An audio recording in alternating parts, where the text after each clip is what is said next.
Marcus stood at the edge of the park, watching the royal guards march past the palace gates. His jaw clenched as memories flooded back.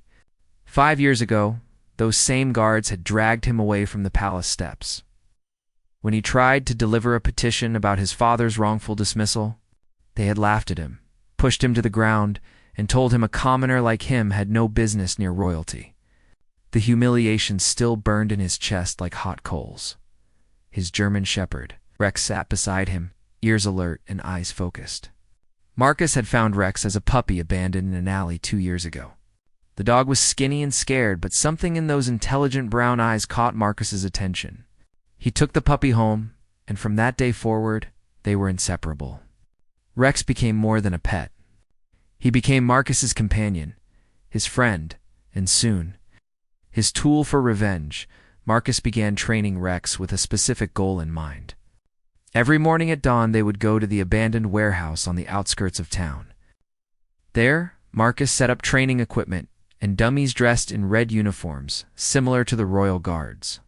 He taught Rex commands in a language only they understood: attack, retreat, hold, and the most important one, finish. He spent hours each day working with Rex, building the dog's strength, speed, and aggression toward anything resembling a royal guard. The training was intense and methodical. Marcus used every technique he could find in old military dog training manuals. He rewarded Rex with treats and praise when the dog successfully attacked the dummies. He conditioned Rex to see the red uniform as a threat that needed to be eliminated. The dog learned quickly, his natural intelligence and loyalty making him the perfect student. Within months, Rex could take down a full-size dummy in seconds, his teeth finding the vulnerable spots Marcus had taught him to target. As the months passed, Marcus's obsession grew darker. He stopped socializing with his few remaining friends.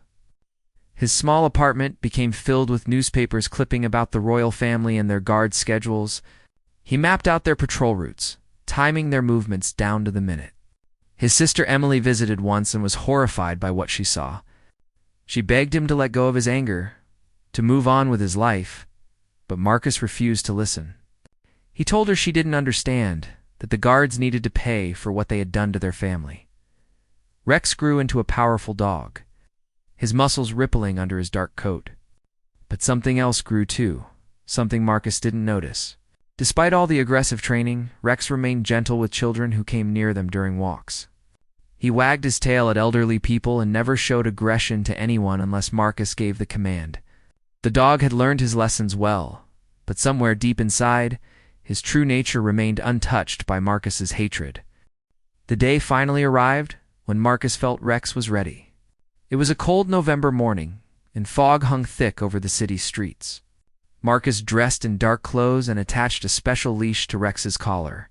His heart pounded as they walked toward the palace square where the changing of the guard ceremony took place every morning. He had planned everything down to the smallest detail.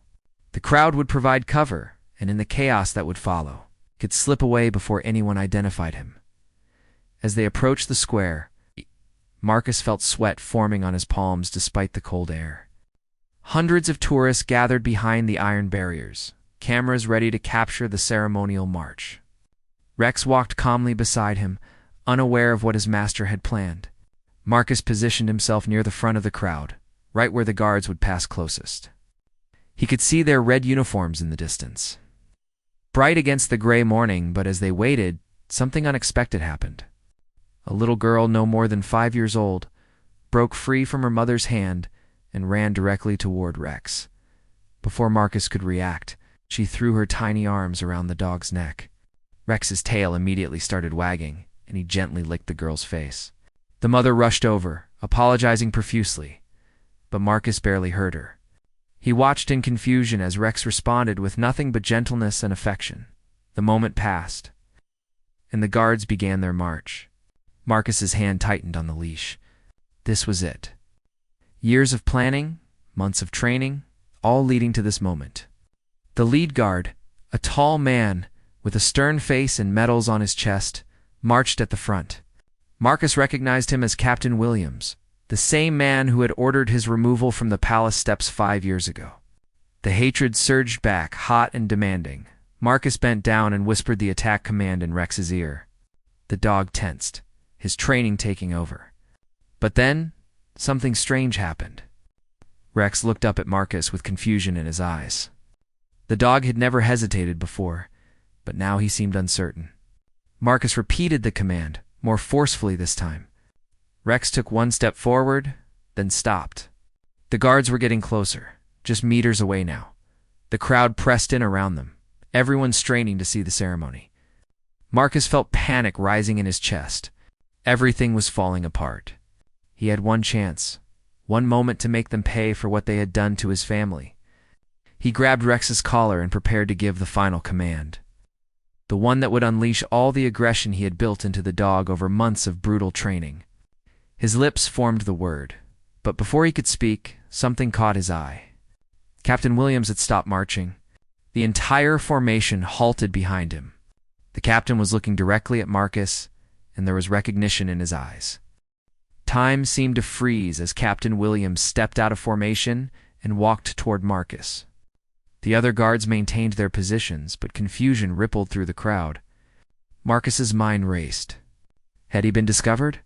Were there undercover security agents in the crowd who had identified his intentions? His hand remained on Rex's collar, the attack command still unspoken on his lips. Rex whined softly, sensing his master's distress. The captain stopped just a few feet away. Up close, Marcus could see that the man had aged significantly since their last encounter. There were deep lines around his eyes, and gray streaks in his hair that hadn't been there before. For a long moment, neither man spoke. The crowd grew silent, everyone wondering what was happening. Then Captain Williams did something completely unexpected. He removed his ceremonial hat and held it over his heart. Williams spoke in a voice loud enough for those nearby to hear. He said he had been hoping to find Marcus for years but had no way to locate him. He explained that 5 years ago, after Marcus had been removed from the palace steps, the captain had personally reviewed the petition about Marcus's father. What he discovered had troubled him deeply. Marcus's father had been a palace gardener for 20 years, dismissed suddenly on false accusations of theft. The real thief had been caught months later, but by then Marcus's father had already died of a heart attack, broken by the shame and loss of his livelihood. Marcus felt his legs go weak. He had never known that anyone from the palace had looked into his father's case. Williams continued, saying he had brought the evidence to the royal council, and Marcus's father had been posthumously cleared of all charges. The captain had tried to find Marcus to deliver a formal apology and compensation from the royal household, but Marcus had moved away and left no forwarding address. The captain's voice cracked slightly as he said he was deeply sorry for how Marcus had been treated that day, and for not preventing his father's unjust dismissal. The crowd began murmuring. Some people had started recording on their phones. Marcus stood frozen, his entire world shifting beneath his feet. All this time, he had carried his hatred like a shield, convinced that no one at the palace cared about what had happened to his family. Now this man, the very person he had blamed most, was standing before him with genuine remorse in his eyes. Rex sat quietly, looking between the two men as if trying to understand the human. Emotions swirling around him, Williams reached into his uniform and pulled out an envelope. Inside was a letter from the royal household acknowledging the terrible mistake and a substantial check as compensation. There was also a smaller envelope, which Williams said contained something personal. Marcus's hand shook as he opened it. Inside was a photograph of his father in his gardener's uniform, standing proudly beside a prize-winning rose bush he had cultivated. Attached was a note stating that the rose variety had been officially named after his father, and would be planted throughout the palace gardens as a permanent tribute. Tears streamed down Marcus's face as he stared at the photograph of his father. The man in the picture looked so proud, so happy. It was how Marcus wanted to remember him, not as the broken man who had died, believing himself a thief and a disgrace. The weight of his planned revenge suddenly felt crushing. He had been ready to destroy an innocent man, to unleash violence that could never be taken back. All because of his own pain and misunderstanding. Captain Williams placed a gentle hand on Marcus's shoulder. He told Marcus that he understood anger and the need for justice.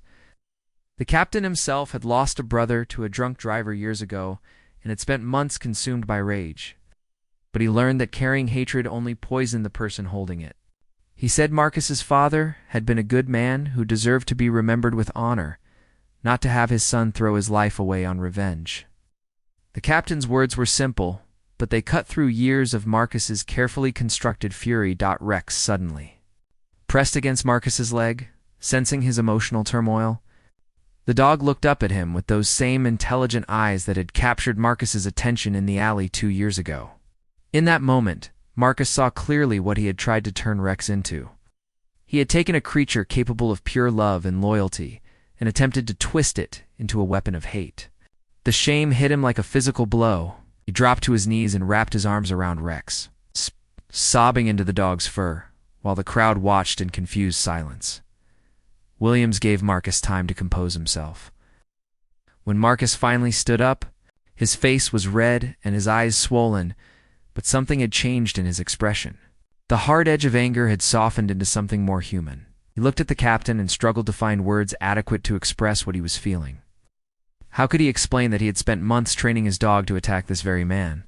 How could he confess that, just moments ago, he had been ready to give the command that would have caused chaos and violence? Marcus opened his mouth to speak, but Williams raised his hand. The captain said he could see the struggle in Marcus's eyes, and could guess at what might have been going through his mind. He told Marcus that the past could not be changed, but the future was still unwritten. What mattered now was choosing the right path forward. The captain then did something remarkable. He asked Marcus if he would consider accepting a position at the palace.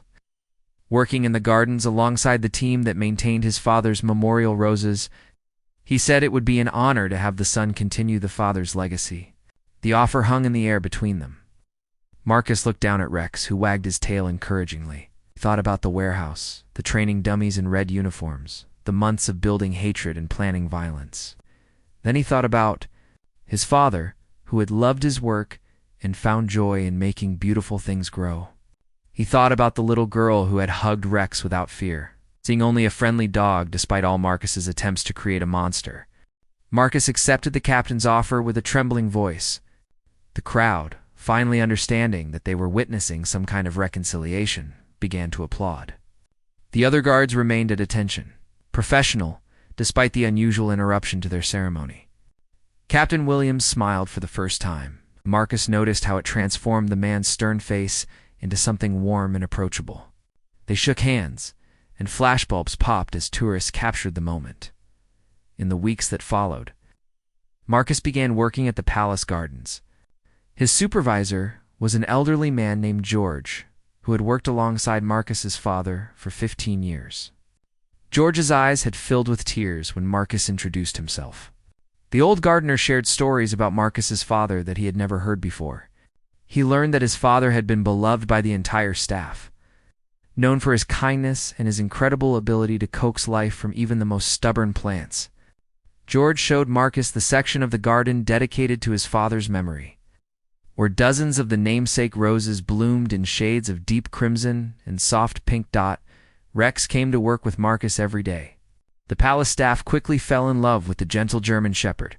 Children who visited the gardens would run to pet him, and Rex responded with patient affection. Marcus watched these interactions with a mixture of relief and lingering guilt. He thought often about how close he had come to destroying Rex's true nature. Sometimes at night, he would wake up in a cold sweat, haunted by nightmares of what could have happened if he had given that final command. One afternoon, Marcus decided he needed to undo the damage he had caused. He returned to the abandoned warehouse with Rex for the first time since that day at the palace square. The training dummies still stood there, their red uniforms faded and torn. Marcus spent the entire day dismantling everything he had built. He burned the dummies, destroyed the training equipment, and erased every trace of his plan for revenge. Rex watched quietly, occasionally nudging Marcus's hand with his nose, as if to offer comfort. But Marcus knew. Destroying the physical evidence wasn't enough. He needed to retrain Rex to help the dog forget the aggression that had been beaten into him through months of conditioning. Marcus reached out to a professional dog trainer named Sarah, who specialized in rehabilitating dogs with behavioral issues. When he explained what he had done, he expected judgment and anger. Instead, Sarah looked at Rex playing gently with her own dogs and said it was clear. The dog's true nature had never been fully corrupted. She agreed to help. The retraining process was long and emotional. Sarah taught Marcus how to reinforce positive behaviors and redirect any remaining aggressive tendencies. They worked with Rex around people in uniforms, teaching him that these were friends, not threats. Marcus learned that undoing damage was much harder than causing it in the first place. There were setbacks and difficult days when Rex would tense up at the sight of a red jacket or respond to old trigger words Marcus thought he had eliminated. But slowly, steadily, Rex became more consistently gentle and friendly. Sarah told Marcus that he should be proud of the work he was doing to make things right. 6 months passed and Marcus's life had transformed completely. He had become skilled at gardening, discovering that he had inherited his father's talent for nurturing plants. The palace gardens flourished under his care, and visitors often commented on their beauty. Marcus found peace in the work, the simple rhythm of planting, watering, and watching things grow. It was the opposite of the destruction he had once planned. And that contrast was not lost on him. Captain Williams became an unexpected friend. The two men would sometimes have lunch together in the palace courtyard, talking about their lives and the paths that had led them to that moment of confrontation. Williams shared more about his own journey through grief and anger, and Marcus opened up about the darkness he had carried for so long. The captain never made Marcus feel judged or condemned. Instead, he emphasized how proud he was of Marcus for choosing a different path when given the chance. One spring morning, Marcus was working in the rose garden when a royal car pulled up nearby. To his surprise, a member of the royal family stepped out and asked to speak with him. Marcus's heart raced as he approached, with Rex walking calmly beside him. The royal expressed gratitude for the beautiful work Marcus had done with the gardens and mentioned how much they had appreciated hearing the story of his father's legacy. Then came an unexpected request. The royal family wanted Rex to become an official palace therapy dog, visiting children in hospitals and elderly people in care homes under the palace's charitable programs. Marcus was overwhelmed by the offer. He looked down at Rex, who sat patiently with his tail wagging. This dog, who he had tried to turn into an instrument of violence, was being honored for his capacity for love and healing. Marcus accepted on behalf of Rex, his voice thick with emotion. The royal smiled warmly and mentioned that sometimes the worst moments in our lives lead us to our greatest purpose. Marcus agreed, thinking about the journey that had brought him from that fog-covered morning of planned revenge to this sunny day of recognition and redemption. Rex excelled in his new role as a therapy dog. Children in hospital beds would light up when the big German shepherd entered their rooms. Elderly patients who hadn't spoken in days would start telling stories while petting his soft fur. Marcus accompanied Rex on these visits, and he found healing in watching his dog bring joy to others. Each wagging tail, each smile Rex inspired, felt like another piece of Marcus's guilt being lifted away. He realized that he and Rex were both being given a second chance, an opportunity to create good in the world instead of harm.